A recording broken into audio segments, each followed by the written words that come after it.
네, 안녕하세요. 지난주에 했던 말씀이 꼭 번개불이 콩고 먹듯이 지나가서 이번 주에 지난주에 했던 얘기를 좀 보충하도록 하겠습니다.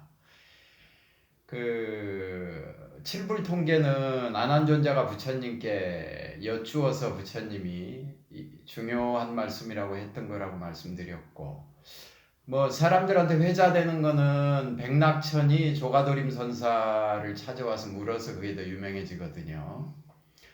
근데 백낙천이 조가도림 선사가 도인이라 하니 저 사람이 얼만큼이나 훌륭한 사람인가 사실 떠보러 가는 거거든요. 누굴 떠보러 가면 자기가 묵직하게 앉아서 상대가 먼저 이렇게 다가오기를 기다려야 되는데 또 철랑거리고 묻습니다. 불교의 제일 가는 진리가 뭡니까? 하고 물으니까 악한 일은 하지 않고 착한 일은 해라.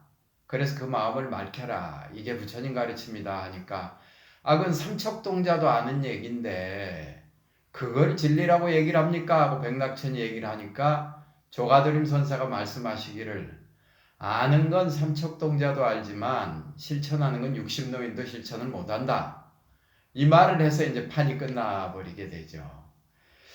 어디 누구한테 부탁을 하러 가거나 아쉬운 소리를 하러 갈 때는 사실은 좀 호흡을 길게 가지고 가야 됩니다. 그래서 도움을 줄 사람이 먼저 내가 도울 일이 뭐고 뭘 해줘야 되겠나 이 말이 나오도록 해야 되는데 이 찾아간 사람들이 철랑거리고 당신이 나를 좀 도와야 됩니다 하고 얘기할 때가 많거든요. 예전에 제가 군법사를 할 때 군법당 육군본부법당인가 어디를 지은다고 이렇게 모든 법사들이 흩어져서 스님들한테 찾아가서 뭘 이렇게 도움을 청했던 적이 있어요. 자광 스님이라는 어른을 찾아갔는데 그 스님께서 저를 이렇게 몇 차례 보시더니 일반적으로 사회적으로 의미 있다 또는 봉사한다 하는 일을 하는 사람들은 당연히 받아갈 걸 받아가는 듯이 오자마자 내가 하는 일이 이렇게 의미가 있으니까 나한테 좀 도우세요. 돈을 주세요. 하고 맡겨놓은 돈 찾듯이 얘기를 한다는 거예요. 제가 그 스님 눈에 그래 뵀던 모양이죠. 근데 그 스님이 한 5번은 찾아가야 됩니다. 의미 있는 일을 할 때는. 첫 번째는 찾아가서 인사만 드리고, 두 번째는 가서 제가 어떤 사람이고 뭐 하는 사람입니다 하고 자기소개를 하고, 세 번째는 상대방 얘기를 좀 듣고, 네 번쯤 만나게 되면 사는 게 뭔지, 인생을 어떤 감각을 가지고 사는지 서로 얘기를 나누게 되고, 그래서 상대 어른이 볼 때 그 사람이 마음에 들면 너 하는 일이 요즘 뭐 어려운 일 없나? 내가 뭘 도와줄까? 이렇게 돼서 일이 돼야 되는데 오자마자 막 일을 설명하고 돈이 필요하니까 기부를 하시라고 하고 이런다는 거예요. 제가 낯이 얼마나 뜨거웠던지. 그래서 그 다음부터는 진짜로 어디 찾아가서 도와주세요 하는 얘기를 잘 못하겠대요. 4-5번 찾아갈 만한 그런 끈기도 없고 거의 일을 못하지 어쨌든 일을 하려면 그게 의미 있는 일이고 사회적으로 꼭 필요한 일이라고 하는 건 자기 생각이고 누구한테 도움을 청하러 갔을 땐 그렇게 여러 번 걸음을 하셔서 상대가 먼저 입을 띄도록 기다리시는 게 아마 좋지 않나 싶습니다. 어쨌든 백낙천이가 먼저 입을 띄어가지고 조가도림 선사한테 2차례에 걸쳐 이제 깨지는 얘기입니다. 그리고 실제로 말은 많지만 실천은 사회적으로 많지 않습니다. 제일 우리가 볼 때 말이 많은 데가 국회 이런 데 아니던가요? 제일 똑똑한 사람들이 모인 데가 법관들이 모인 데고, 근데 거기에 무슨 정의로움이 있고 실천이 있던가요? 별로 그런 거 없는 것 같아요. 눈꽃만한 실천이 태산 같은 말보다도 나을 수 있다. 조그마한 일이라도 나가서 실천하는 게 좋다. 그런 의미를 아마 돌아보면 좋지 않을까 싶고요. 두 번째는 괴로움을 참는 건 인내가 제일이다 하는 얘기가 나왔지 않습니까? 사는 것 자체가 괴로움이다. 그게 그렇게 느껴지시나요? 사랑하는 사람과 만나지 못해서 참 힘들대요. 젊어서는 매일 친구들이랑 놀고 싶고 사랑하는 여자랑 24시간을 떨어져 있고 싶지 않고, 근데 나이가 들으니 원증해고 싫은 놈하고 어울려 살아야 되는 게 세상이더만. 진짜 어느 집단을 가나 무슨 일을 하나 남하고 더불어 살아야 세상은 되는 거고, 더불어 일을 하다 보니 꼭 나를 힘들게 하는 사람이 한두 명이 있더라고요. 죽을 똥 살똥해서 그 사람이 내 인생에서 좀 비껴가면 이제 숨 쉴만하다 싶으면 기다렸다는 듯이 더 힘들게 하는 사람이 툭 끼어들더만. 사는 게 그렇습니다. 어쩔 수 없습니다. 구하는 게 구해지지 않고요. 나이 들어 보여서 몸이 여기저기 삐걱댑니다.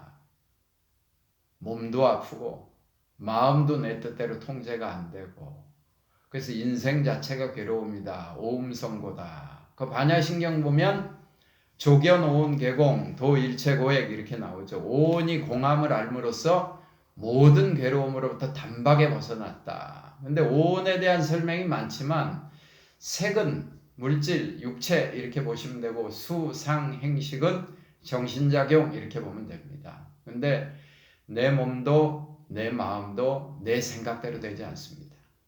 지가 흘러가는 메커니즘이 있어요. 근데 우리가 평생 내 마음에 조금 드는 거 찾아다니려고, 내 몸 조금 편하게 해주려고 별의별 짓을 다 해보지만 내 마음과 내 몸이 언제든 고맙습니다 하지 않습니다. 내 것도 내 마음대로 안 되는데 남을, 세상을, 사회를 내 마음대로 끌고 가려고 하니 얼마나 힘들겠습니까? 그러니까 상황을 있는 그대로 봐서 그 상황에 맞게 해야 될 건데, 상황은 그대로 쳐다보지 않고 일만 내 뜻대로 되게 해달라고 비니 세상이 얼마나 괴롭겠습니까? 그러니까 현실과 이상 사이의 격차가 크면 클수록 종교가 기복으로 흐르죠. 그 현실과 이상 사이의 사다리가 높으면 높을수록 세상 사람들이 더 매달리게 되고 미래를 찾게 됩니다. 그래서 세상이 힘들 때 항상 미륵불을 찾게 되죠. 미래에는 미륵이 나타나서 이 세상을 편안하게 해줄 거야 하지만 그런 날은 오지 않습니다.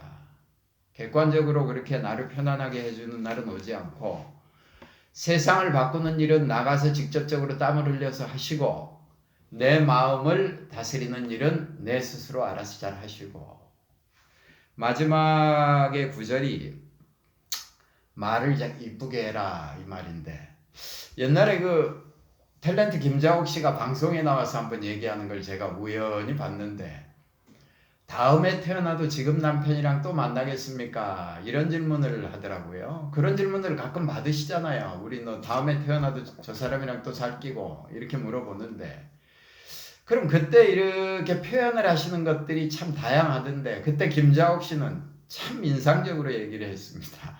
빙긋이 웃으면서, 아니 저렇게 멋있는 분을 어찌 나 혼자 독점합니까? 다른 여자분들 저런 분들하고, 저 멋있는 내 남편하고 살아봐야지 다른 여자들도. 똑같은 내용인데 표현에 따라서 사람이 너무 달라 보이지 않나요? 김자옥 씨 정말 제가 다르게 봤습니다. 그래서 어디 가서 아주머니들 상대로 제가 이렇게 얘기를 할 때가 있으면 김자옥 씨 얘기를 가끔 해요. 같은 상황이라도 말을 이쁘게 해야 됩니다. 말만 이쁘게 해도 우리가 세상 살면서 생기는 문제의 95% 이상은 해결이 아마 될 겁니다. 상황에 맞게 말을 해야 됩니다. 우리가 초상집에 갈 때 입어야 되는 옷과 결혼식에 갈 때 입어야 되는 복장이 틀리듯이 그 상황에 맞는 말을 해야 되는데, 상황에 안 맞게 지 얘기만 내는 사람들이 있어요. 그리고 짜증을 묻어가게 하고, 어차피 해줘야 되는 일이고 해줄 수밖에 없다는 걸 알면서도 해주면서 한마디 꼭 이렇게 해야 되나 하고 상대방의 속을 긁어놓는 사람이 있지 않습니까?